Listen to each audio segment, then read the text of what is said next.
अस्सलाम वालेकुम dear student, आज अल्लामा इकबाल ओपन यूनिवर्सिटी के फ़िज़िक्स 1 के प्रोग्राम में मैं आपका रिसोर्स पर्सन अब्दुल रहमान आपकी खिदमत में हाजिर हूँ। आज के लेक्चर में हम डिस्कस करेंगे instantaneous velocity and speed, then average velocity and average speed, then हम average acceleration and instantaneous acceleration को डिस्क्राइब करेंगे और उसमें हम कुछ फिजिकल एग्जांपल्स ऐसी देखेंगे जिसके अंदर हम ये देखेंगे कि किस तरीके से एवरेज वेलोसिटी और एवरेज एक्सेलरेशन या इंस्टेंटेनियस वेलोसिटी और इंस्टेंटेनियस एक्सेलरेशन को कैलकुलेट किया जा सकता है। तो सबसे पहले कि एवरेज वेलोसिटी या इंस्टेंटेनियस वेलोसिटी क्या चीज़ है। सबसे पहले हम ये कैलकुलेट कर चुके हैं या ये हम चीज़ डिस्कस कर चुके हैं कि एवरेज स्पीड क्या होती है या एवरेज वेलोसिटी क्या होती है। तो आज के लेक्चर में हम ये देखेंगे कि इंस्टेंटेनियस वेलोसिटी या स्पीड क्या होती है। तो time rate of change of distance ये होता है इंस्टेंटेनियस वेलोसिटी, और इस केस में आपके पास delta x by delta t जो लिखा जाता है उसमें जो चेंज है टाइम का वो बहुत छोटा होता है। तो उस चेंज को हम लिमिटिंग केस कहते हैं, यानी कि delta T approaches to zero. इस लिमिटिंग केस के अंदर आपके पास वेलोसिटी इंस्टेंटेनियस वेलोसिटी कहलाएगी। तो आइए उसके लिए एक स्लाइड देखते हैं। The instantaneous velocity V X is equal to limiting value of the ratio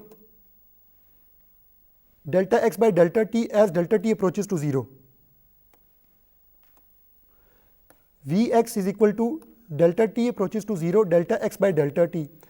इस केस में ख़ास बात यह है कि डेल्टा एक्स ये है चेंज इन डिस्प्लेसमेंट,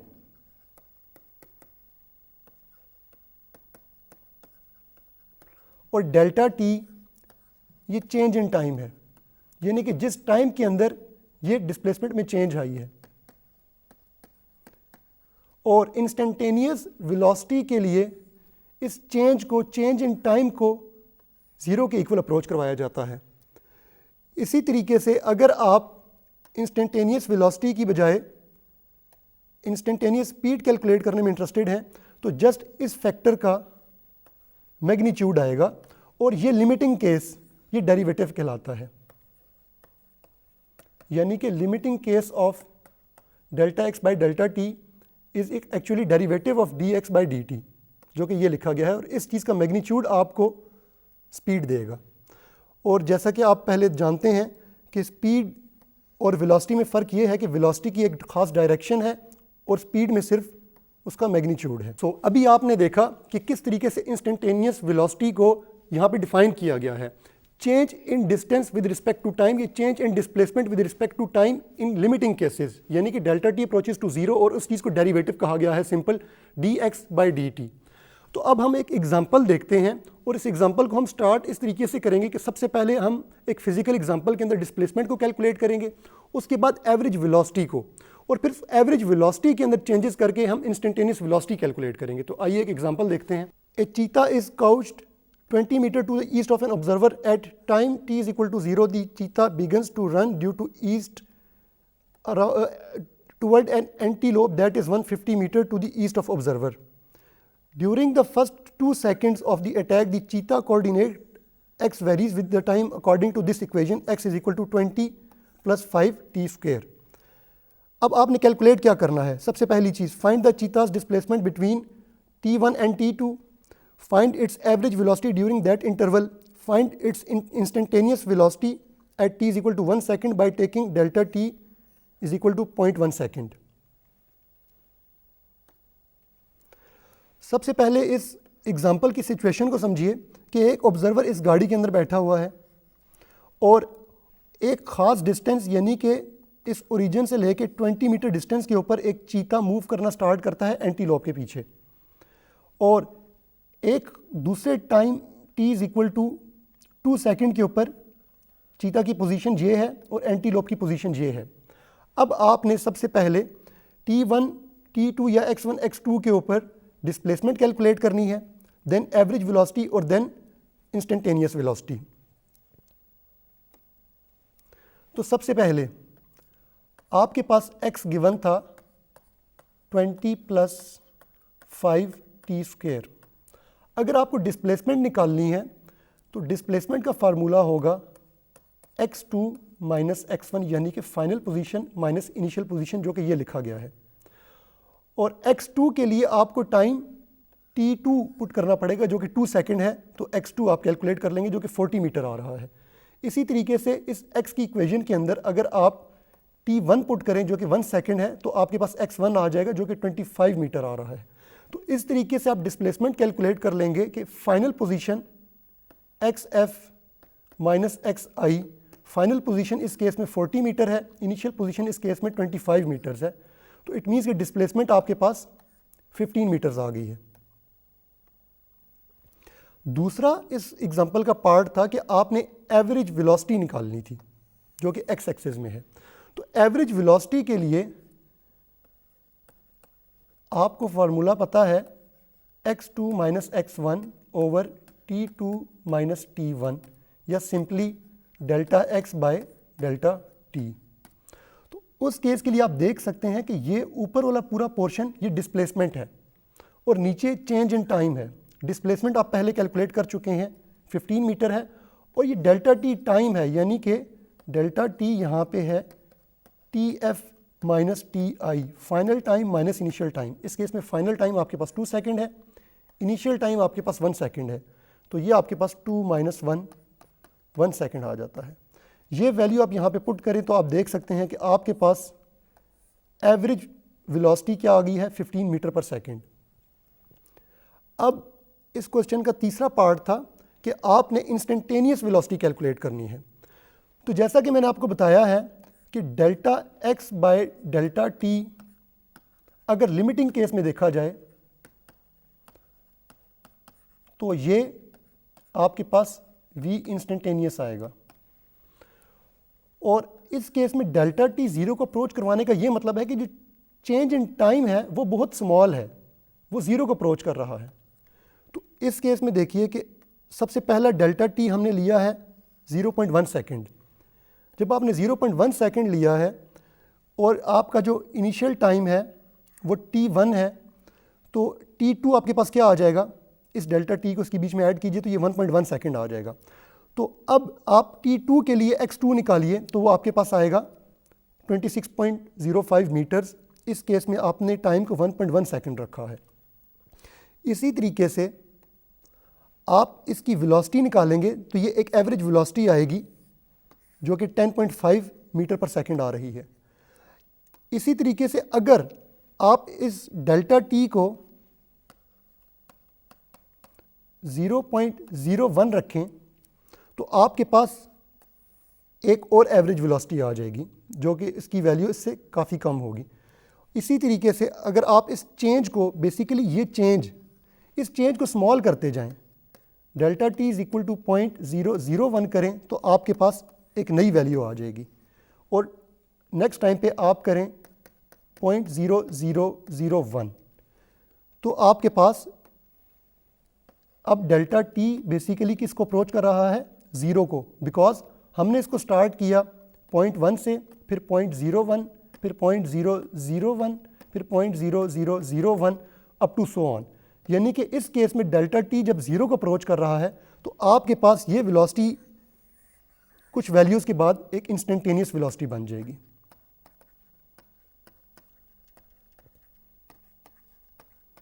और इसका मैग्नीट्यूड इंस्टेंटेनियस स्पीड कहलाएगा। अभी आपने एक फिजिकल एग्जांपल में देखा कि किस तरीके से डिस्प्लेसमेंट कैलकुलेट की जाती है, एवरेज वेलोसिटी या स्पीड, और उसके बाद उस एवरेज स्पीड से इंस्टेंटेनियस स्पीड या वेलोसिटी कैलकुलेट की जा सकती है लिमिटिंग केसेस के लिए, यानी कि उस डेल्टा t चेंज को आप जीरो के इक्वल लेके जाएं, उसको छोटे से छोटा करते जाएं तो इंस्टेंटेनियस वेलोसिटी या स्पीड बन जाएगी। तो अब हम ये देखेंगे कि इंस्टेंटेनियस वेलोसिटी एक xt ग्राफ के अंदर किस तरीके से डिस्क्राइब होगी। तो आइए उसके लिए एक फिगर देखते हैं।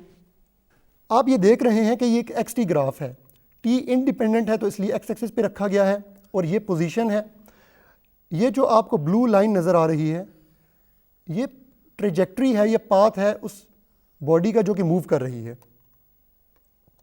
तो point A, B, C, D और E के ऊपर आपने ये देखना है कि जब पार्टिकल A से E तक गया तो किस तरीके से उसकी इंस्टेंटेनियस वेलोसिटी डिस्क्राइब हो रही थी, आया वो पॉजिटिव थी या नेगेटिव थी, या एक पॉजिटिव डायरेक्शन में थी या नेगेटिव डायरेक्शन में थी। तो सबसे पहले आप पॉइंट A देखिए। एक चीज़ आपने हमेशा याद रखनी है कि अगर xt ग्राफ के अंदर आपको इंस्टेंटेनियस वेलोसिटी कैलकुलेट करनी है तो उस इंस्टेंट के ऊपर आपको उस कर्व के ऊपर एक टेंजेंट ड्रॉ करना पड़ेगा। जिस तरह पॉइंट ए के ऊपर ये ग्रीन लाइन है, इस ग्रीन लाइन का यानी कि इस टेंजेंट की स्लोप आपको एग्जैक्टली बताएगी कि आपकी वेलोसिटी पॉजिटिव है या नेगेटिव है। इस टेंजेंट की स्लोप आप निकाल सकते हैं 2 पॉइंट मेथड से। तो ये पॉइंट ए के ऊपर जो स्लोप आ रही है ये पॉजिटिव है। अगर ये स्लोप पॉजिटिव है तो इट मीन्स कि यहाँ पे वेलोसिटी पॉजिटिव है, और वेलोसिटी के पॉजिटिव होने का ये मतलब है कि ये पॉजिटिव एक्स एक्सिस में मूव कर रही है। इसी तरीके से पॉइंट बी को देखिए जो कि exactly x is equal to 0 के ऊपर है। यहाँ पे आपने एक टेंजेंट ड्रॉ किया है जो कि ये ग्रीन लाइन है और इसकी स्लोप भी पॉजिटिव है। तो पॉइंट बी के ऊपर आपके पास वेलोसिटी क्या आएगी, पॉजिटिव आएगी। इसी तरीके से पॉइंट सी को देखिए तो ये एक हॉरिजॉन्टल लाइन है जो ग्रीन लाइन में यहाँ पे स्लोप दिखाई गई है, और हॉरिजॉन्टल लाइन की स्लोप जो होती है वो हमेशा 0 होती है। तो अगर इसकी स्लोप पॉइंट सी के ऊपर 0 है तो एक्स टी ग्राफ के अंदर एग्जैक्टली इंस्टेंटेनियस वेलोसिटी भी 0 होगी। इसी तरीके से पॉइंट डी के ऊपर देखिए तो इसकी स्लोप ये है, और इस स्लोप की, इस टेंजेंट की स्लोप यहाँ पे नेगेटिव आएगी, तो इट मीन्स कि वेलोसिटी नेगेटिव है। और सेम केस है पॉइंट ई के लिए कि इस टेंजेंट की स्लोप यहाँ पे नेगेटिव होगी। अब वेलोसिटी के नेगेटिव होने का क्या मतलब है? वेलोसिटी के नेगेटिव होने का हरगिज़ ये मतलब नहीं है कि वो बहुत कम है। वेलोसिटी के नेगेटिव होने का मतलब ये है कि वो अपोजिट डायरेक्शन में है, यानी कि अगर ये आप पॉजिटिव एक्स एक्सिस ले रहे हैं तो ये वाला एक्सिस नेगेटिव आएगा, तो ये नेगेटिव एक्स एक्सिस में जा रही है। तो नीचे देखिए कि पॉइंट ए के लिए जिस टाइम पे ये वाली स्लोप थी तो आप देखिए कि आपकी वेलोसिटी पॉजिटिव थी, तो ये पॉजिटिव डायरेक्शन में जा रही है, लेकिन आपका point A negative x axis के ऊपर है, तो इस वजह से ये ओरिजिन से बैक साइड पे है।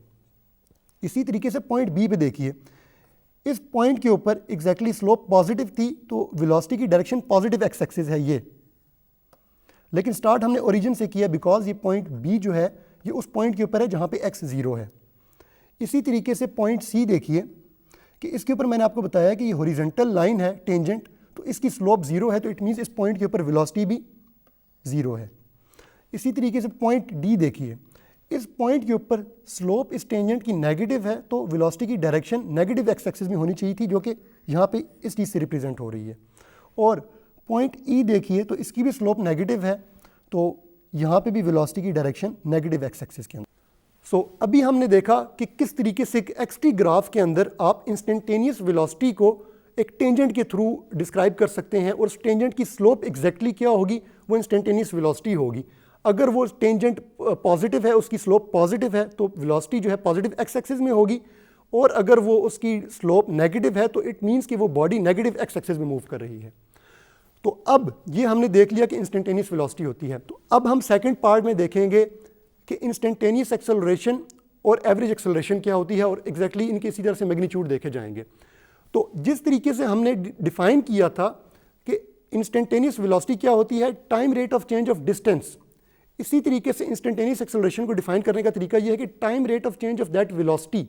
अगर आप इंस्टेंटेनियस एक्सेलरेशन की बात कर रहे हैं तो time rate of change of instantaneous velocity, अगर आप एवरेज एक्सेलरेशन की बात कर रहे हैं तो time rate of change of average velocity. आइए उसके लिए एक डेफिनेशन देखते हैं। A velocity describes the rate change of position with time, acceleration describes the rate of change of velocity with time. अब एवरेज वेलोसिटी क्या है कि जस्ट आपके पास एवरेज स्पीड ओवर टाइम की डेफिनेशन है, average x acceleration in straight line. अगर आप इंस्टेंटेनियस एक्सेलरेशन की बात करेंगे तो ये केस कौन सा वाला केस है, ये लिमिटिंग केस है, जिसको मैंने वहाँ पे आपको बताया था कि ये इंस्टेंटेनियस वेलोसिटी है।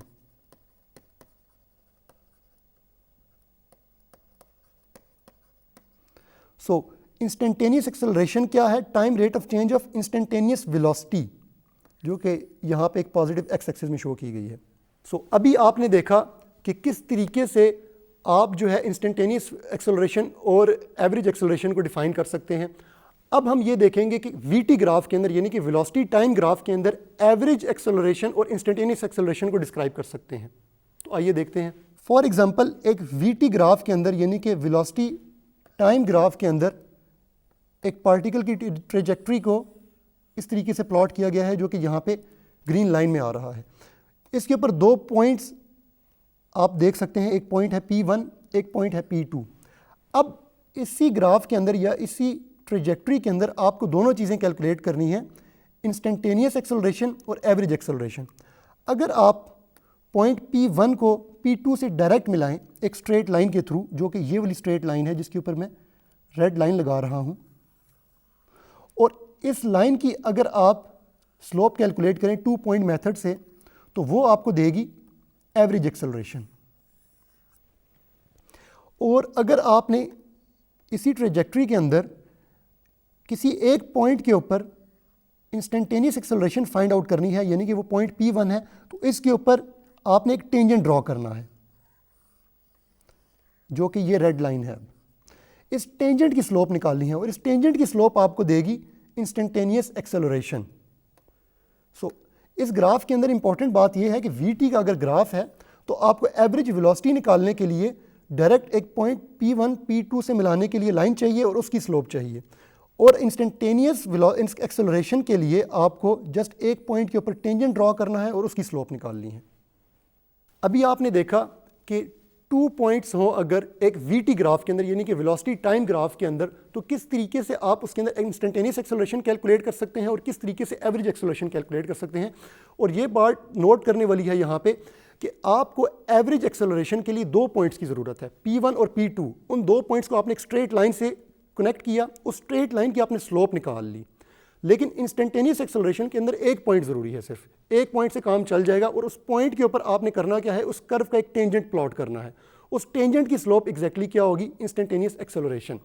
अब हम ये देखेंगे कि एक VT ग्राफ के अंदर कोई कर्व बनी हुई है, रैंडम कर्व है, तो उसके ऊपर हर पॉइंट के ऊपर किस तरीके से जो है आप इंस्टेंटेनियस एक्सेलरेशन कैलकुलेट करेंगे, और किस तरीके से आप बताएंगे कि जैसा कि आपको पता है कि इंस्टेंटेनियस एक्सेलरेशन की एक डायरेक्शन है, तो आपको कैसे पता चलेगा कि वो डायरेक्शन जो है पॉजिटिव है या नेगेटिव है। तो आइए उसके लिए एक स्लाइड देखते हैं। आप इस ग्राफ को देखिए, VT ग्राफ है, T को x एक्सिस पे रखा गया है, Vx को यानी कि वेलोसिटी इन x डायरेक्शन को y एक्सिस पे रखा गया है, और एक कर्व ग्रीन लाइन में यहाँ पे शो की गई है। इस कर्व के ऊपर डिफरेंट पॉइंट्स हैं, point A, point B, point C, D and इसी तरह पॉइंट E। अब VT के ऊपर हर पॉइंट के ऊपर आपको इंस्टेंटेनियस एक्सेलरेशन चाहिए। जैसे कि मैं आपको बता चुका हूं कि इंस्टेंटेनियस एक्सेलरेशन के लिए एक पॉइंट ज़रूरी है। अगर कोई आपसे ये कहेगा कि आपने इस ग्राफ के अंदर या इस कर्व के ऊपर पॉइंट A के ऊपर इंस्टेंटेनियस एक्सेलरेशन कैलकुलेट करनी है, तो आप इस पॉइंट के ऊपर एक टेंजेंट ड्रॉ करेंगे, जो कि यहाँ पे एक ग्रीन या फिर ब्लू लाइन से, जो कि अब मैंने रेड कर दी है, इससे नज़र आ रहा है आपको। इस टेंजेंट की स्लोप आपको बताएगी कि instantaneous acceleration at point A क्या है। इसी तरीके से पॉइंट B के ऊपर भी देखिए कि इस पॉइंट के ऊपर जो आपकी स्लोप है इस रेड लाइन की, अब वो आपको इंस्टेंटेनियस एक्सेलरेशन देगी, और ये स्लोप पॉजिटिव है, तो इन दोनों केसेस में AX पॉजिटिव है। इसी तरीके से यहाँ पे ये स्ट्रेट हॉरिजॉन्टल लाइन है और हॉरिजॉन्टल लाइन की स्लोप हमेशा 0 होती है, तो इट मीन्स कि पॉइंट C के ऊपर इंस्टेंटेनियस एक्सेलरेशन क्या है, वो 0 है। और इसी तरीके से पॉइंट D के ऊपर देखिए, तो ये एक जो आपने टेंजेंट ड्रॉ किया है इसकी स्लोप है, यहाँ पे नेगेटिव आएगी, और इसी तरीके से पॉइंट E के ऊपर भी ये नेगेटिव आएगी, तो इसलिए यहाँ पे AX को नेगेटिव लिखा गया है। और एक और सबसे इम्पॉर्टेंट बात है वो ये कि जितनी आपकी स्लोप स्टीपर होगी वो उतना ज़्यादा मैग्नीट्यूड बताएगी, यानी कि अगर आपकी स्लोप में स्टीप ज़्यादा है, आपकी साइन से शो कर रहा हूँ, तो आपका जो मैग्नीट्यूड ऑफ एक्सेलरेशन है वो भी ज़्यादा होगा। यानी कि जितनी ज़्यादा स्टीप होगी उतना ज़्यादा एक्सेलरेशन का मैग्नीट्यूड होगा। लेकिन एक्सेलरेशन का डायरेक्शन या एक्सेलरेशन, इंस्टेंटेनियस एक्सेलरेशन की डायरेक्शन वो स्टीप के ऊपर डिपेंड नहीं करती, वो डिपेंड करती है आपने जो एक टेंजेंट ड्रॉ किया है इसकी स्लोप के ऊपर। अगर आपकी ये स्लोप पॉजिटिव है इस टेंजेंट की, तो आपकी एक्सेलरेशन पॉजिटिव एक्स एक्सिस में है, अगर ये नेगेटिव है तो नेगेटिव एक्स एक्सिस में है। और मैग्नीट्यूड डिपेंड करेगा आपकी स्टीप ऑफ स्लोप के ऊपर, यानी कि अगर स्लोप की स्टीप ज़्यादा है तो ज़्यादा एक्सेलरेशन है, अगर कम है तो कम है। अब आप देखिए कि ऑब्जेक्ट की पोजीशन है A, B, C, D and E के ऊपर। जैसे कि आप देख रहे हैं कि पॉइंट A के ऊपर स्लोप पॉजिटिव है,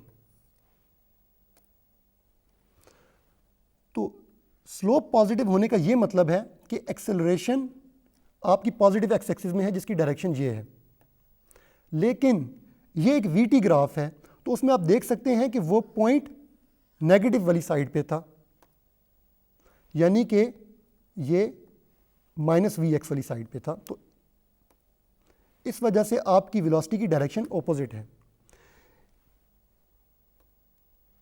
इसी तरीके से पॉइंट बी को देखिए आप, इस पॉइंट के ऊपर इस टेंजेंट की स्लोप पॉजिटिव है तो एक्सेलरेशन की डायरेक्शन पॉजिटिव एक्स एक्सिस में होगी, लेकिन एग्जैक्टली ये वो पॉइंट है जहां पे वेलोसिटी जीरो है। इस ग्राफ के अंदर देखिए तो आपको ये ओरिजिन से स्टार्ट करना पड़ेगा।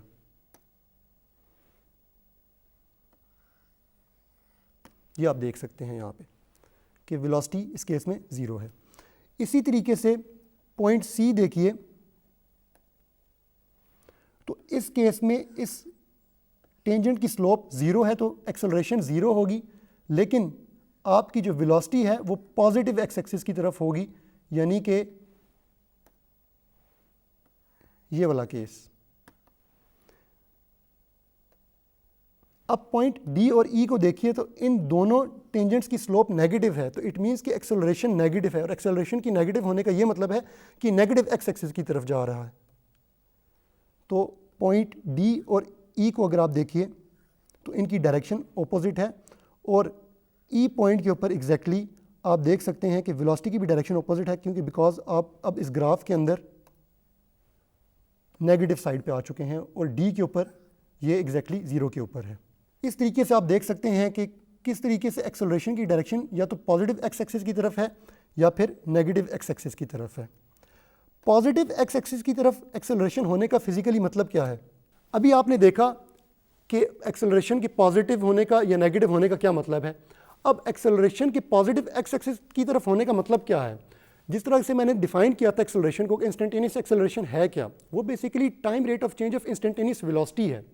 अगर वो पॉजिटिव एक्स एक्सिस में है तो इसका मतलब है कि वेलोसिटी का या इंस्टेंट वेलोसिटी का जो चेंज है वो पॉजिटिव एक्स एक्सिस की तरफ है, यानी कि x इक्वल टू 1 के ऊपर वेलोसिटी को छोड़ती, x इक्वल टू 2 के ऊपर वेलोसिटी बढ़ रही थी, तो यानी कि पॉजिटिव एक्स एक्सिस की तरफ आपकी एक्सेलरेशन है, क्योंकि वेलोसिटी पॉजिटिव एक्स एक्सिस में चेंज हो रही है। बिल्कुल इसी तरीके से आप देखें कि एक्सेलरेशन के नेगेटिव होने का क्या मतलब है कि आप अगर x इक्वल टू 0 के ऊपर खड़े हैं, आपके पास कोई वेलोसिटी है, आप x इक्वल टू -2 मीटर के ऊपर चले जाएं तो आपकी वेलोसिटी को कम होना चाहिए, यानी कि एक्सेलरेशन इस तरफ है, नेगेटिव एक्स एक्सिस की तरफ है, तो उसको हम ax इज लेस देन 0 कहते हैं या नेगेटिव एक्सेलरेशन कहते हैं। तो आज के लेक्चर में आपने देखा कि इंस्टेंटेनियस वेलोसिटी और स्पीड क्या होती है, उसकी कुछ फिजिकल एग्जांपल्स देखी। उसके बाद आपने देखा कि इंस्टेंटेनियस एक्सेलरेशन और एवरेज एक्सेलरेशन क्या होती है और किस तरीके से उसको एक एक्स-टी ग्राफ और वी-टी ग्राफ के ऊपर डिस्क्राइब किया जा सकता है। तो मुझे उम्मीद है कि आज का लेक्चर आपको अच्छे तरीके से समझ आ गया होगा। नेक्स्ट टाइम तक के लिए अपने रिसोर्स पर्सन अब्दुल रहमान को इजाज़त दीजिए। अल्लाह हाफिज़।